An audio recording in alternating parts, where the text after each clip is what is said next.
Now we've had a basic intro into non-mutable lists and arrays, let's go one step further and take a look at mutable lists and array lists. So we're going to go over to main activity, and now we're going to set a couple up and take a look at the extra functionality that we can perform on these lists, as well as what's the difference between mutable lists and array lists. Now for starters, just going to add a quick comment here that this is going to be mutable lists and arrays. Okay, so the way in which we set them up is almost exactly the same as when setting up a list off and an array off, except that we're going to use a mutable list and an array list. So let's consider a slightly different scenario in which we'll need to add or remove elements from a list. So maybe something like a list of names, as in a team roster, or maybe a roll call list, so your teacher in a classroom or something. So let's create a variable that is going to be our roster, okay? And rather than a list off, let's make this a mutable list off, okay? Just like before, we provide a type. In this case, it's just going to be a list of names, and then we provide some values into this list. So let's just start off with 3. I'll maybe have my own. Let's have a girl's name in there, Sarah, and then, I don't know, John or something, okay? Now, just like before, I can perform all my basic retrieval functions. I can get elements, I can get them by this or by my get function. I can reassign the entire list, okay? I can also set items in this list. So to demonstrate, roster.get, okay, exactly the same functionality there.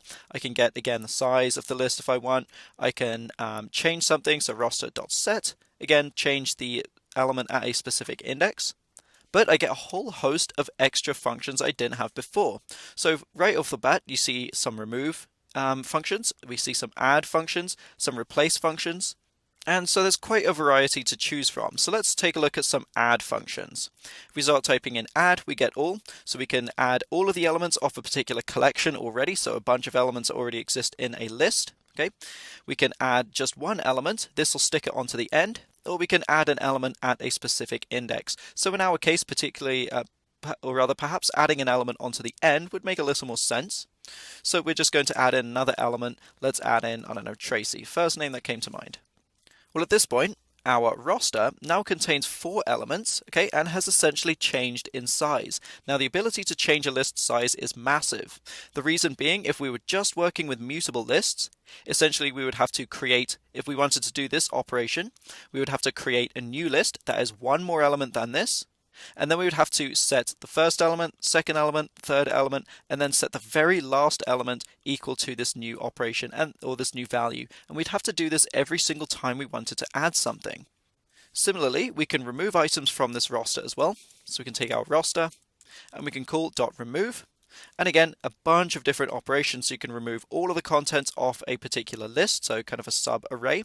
You can remove an element at a specific index, or you can remove a particular element. It will return true or false based on whether that element exists within the list. By the way, removing add will not only take out the element, but it will also return that particular element. So let's say we wanted to remove my name from this list. We can remove the element index 0. And then I could say something like val, I don't know, my name is equal to this, and this would be, in this case, of type string. Whoops, string. Okay. So again, this ability to add and remove elements makes these lists very, very powerful, but also adds a lot of extra overhead. So you remember when I opened up my basic list off, and there were, or actually it was the array off, and there are a bunch of different arrays to choose from, so boolean, byte, character, double, so on and so forth. It's always better to use these lists where possible, because adding the extra functionality that allows a list to add or remove elements also adds overhead, which means it takes very slightly longer to process operations, even the more simple operations. As well, these lists just take up a little more room in memory, and although memory isn't such a constraint as it used to be, it's still better to write efficient and tight code. Similarly, these specific types all are very, very slightly more efficient than just your basic array off. So again, where possible, use these, but at least to start out with, you might want to stick with the basic array off, mutable list off, lists off, and also your array list. So I'll just demonstrate in an array list very quickly, but it works almost exactly the same as a mutable list off. So another example of this might be, let's say, like a shopping or a grocery list. We've got a variable, shopping list.